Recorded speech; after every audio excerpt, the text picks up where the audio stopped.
ఏ ఉపయోగం లేదు. రే, మీరు మాట్లాడడానికి నేను మాట్లాడడానికి తేడా ఉందిరా. తిన నాన్నగారి గురించి నాకు బాగా తెలుసు మనం. మన ప్రయత్నం ఏమీ పనికిరాదు. నేను వెళ్ళి మా నాన్నని మాట్లాడమని చెప్పనా? మన దగ్గర టైం లేదు మనం. నేను అందుకు చెప్పలేదురా. కన్నవాళ్ళని ఎదిరించి ఇల్లు వదిలి పెళ్లి చేసుకున్నారన్న నిందతో జీవితాంతం జీవించాలా? అందుకే చెప్పాను. రే మనో ప్లీజ్, నేను చెప్పేది ఒకసారి విను.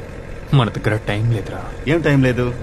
వయసైందా ఏంటి? రే, కన్నవాళ్ళని ఎదిరించి లలిత ప్రెగ్నెంట్ గా ఉందిరా.